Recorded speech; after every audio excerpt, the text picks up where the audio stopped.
Hi, can I help you? Dean, I have an official stance I would like to review. Oh, found you. Why are you Okay, here? what are you two doing here? Okay, nuclear power has really good benefits. And would you stop it? Whoa. Step into my office, one at a time. Sit down, please. Calm down. Don't be so irrational.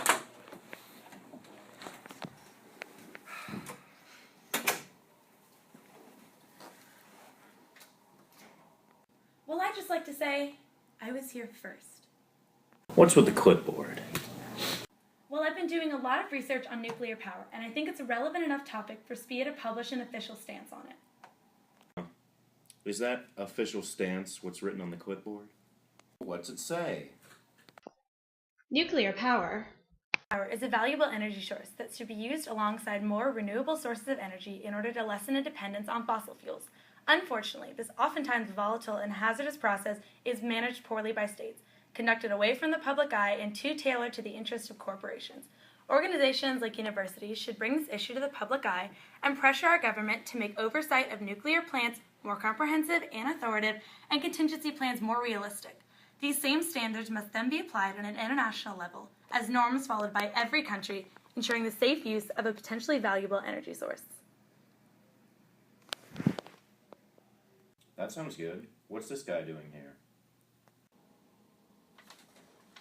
I'm protesting. Why?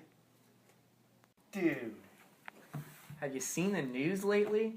How can we be advocating for nuclear power right after the disaster in Fukushima? We need to scrap the idea completely. Okay, it sounds like he's not convinced of the benefits of nuclear power. And why should he be? He's part of the public, and the public gets scared. Especially after accidents like Fukushima. So convince him. Change his mind. Okay, I will. Well, for one, it's a great alternative to fossil fuels. Despite only accounting for 4% of the world's energy, it produces more kilowatts than coal, wind, or solar power for much less money. In this diagram, the green line represents nuclear power. You can see how it remains steadily constant at about 2 cents per kilowatt hour. A single kilogram of uranium can produce as much energy as 200 barrels of oil or 20,000 kilograms of coal. Plus, uranium is so common that it isn't subject to price fluctuations, as is the fossil fuel industry, and unlike fossil fuels, it's expected to last for another 100 to 500 years. It's true. France's nuclear program, often hailed as one of the best in the world, produces 76% of the country's electricity. Who is that? I'm the government guy. I'll drop in occasionally to explain how states have handled nuclear power using past, present, and potentially future policy decisions. Okay, that's helpful, I guess. Look, no matter how energy efficient it is, nuclear energy is dangerous. It pollutes and kills ecosystems. Ecosystems! Are you talking about emissions or nuclear waste?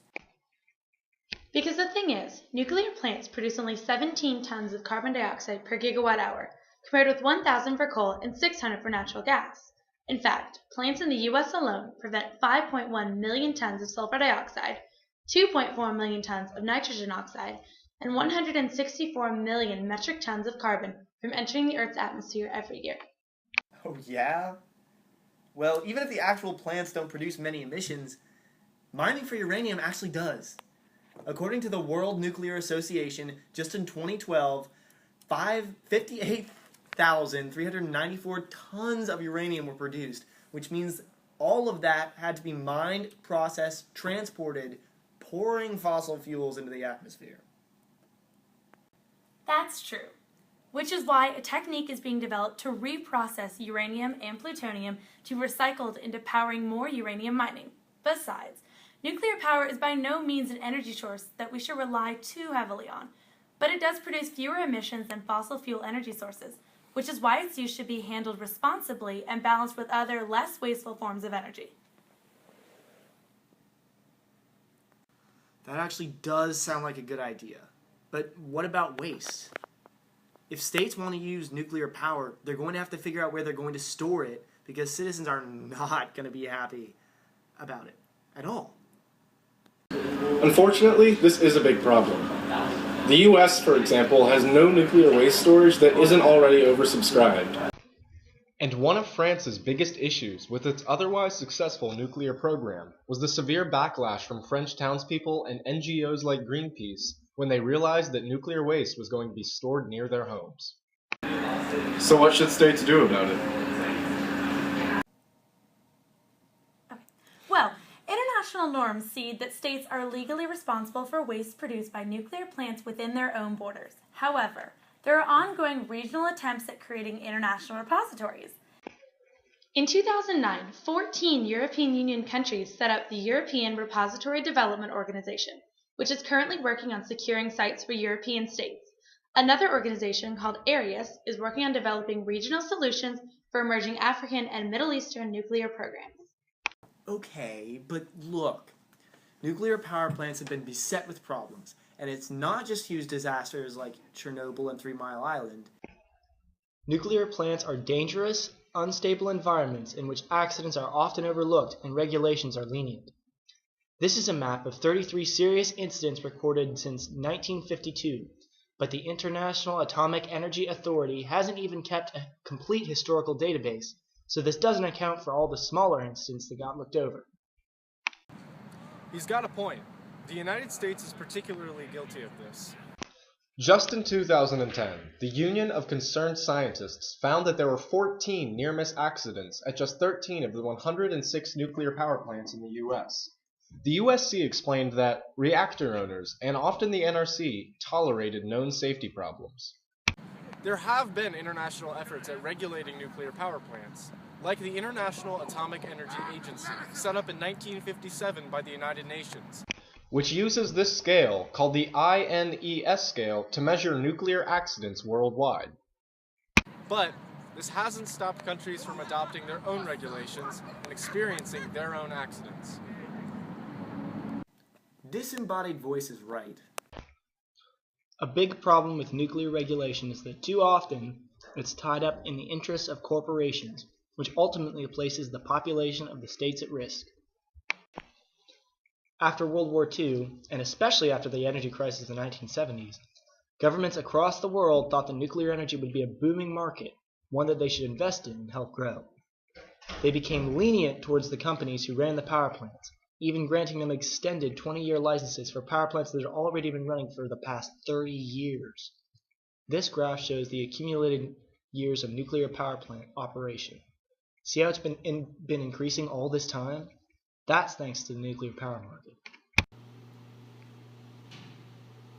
The NRC, the Nuclear Regulatory Commission, the independent agency tasked with oversight of nuclear plants in the United States, has often been criticized for its close ties to the nuclear industry. In fact, in the 90s, after companies complained that their regulations for relicensing were hindering growth, the NRC loosened restraints and set technology development as their objective rather than public safety. Japan has a similar case of industry involvement. Japanese companies invested a great deal of money in nuclear power, and when the Energy and Environment Council, or ENECAN, proposed phasing out nuclear power in the wake of the Fukushima disaster, Japanese companies rallied against the proposal, and eventually, the Japanese cabinet dropped the plans and abolished ENECAN. Fun fact, Japan and the United States are the countries with the most nuclear accidents out of all the 33 countries that use nuclear power. And this is why France is such a great example of a well-regulated nuclear program. It's a large, centrally controlled system, and all of its 56 reactors were developed from one original design, the Westinghouse. This allows for knowledge of potential weak spots to be communicated between plant operators really easily. The French government also made sure to raise public awareness of the program, and discussing about new projects was often broadcast to public television stations. This is the kind of involvement that every state needs to engage in with its people, especially around so important of an issue. I understand what you mean now. Nuclear power has the potential to be handled well, but it also has the potential to be handled really, really poorly. Yeah, and this is something that we need to be concerned about. To illustrate this the best, look at these images of nuclear reactors across the United States. The red dots signify active reactors, and the red shading represents populated areas. What are those circles? The small circle is the 10-mile evacuation radius that is officially planned by the NRC. The larger circle is the 50-mile radius that the NRC has warned people to stay away from Fukushima. Oh my god. That's horrifying. There's a reason that nuclear evacuation plans are referred to as fantasy documents. There's no doubt that nuclear power has its dangers, and it's certainly not the best energy source out there. But the fact that now over 30 states worldwide use it as an energy source, and the fact that the number continues to grow, means that people should take care to pressure their governments in enacting safe, comprehensive reforms that follow international norms of safety and responsibility. We can do great things with this power, but as a wise man once said, with great power comes great responsibility? I'm just glad you said it, not me. All right, I can dig it. Let me see.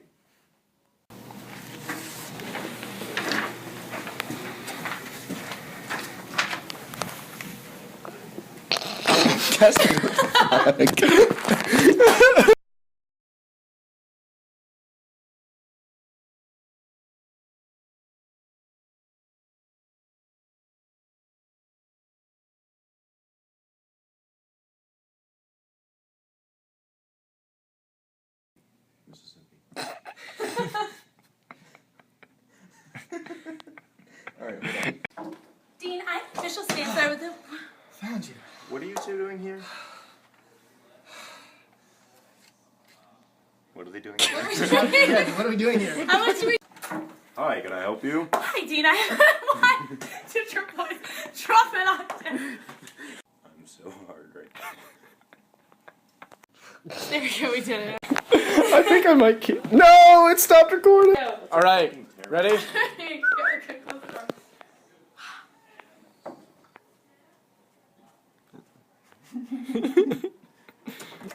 All right, ready.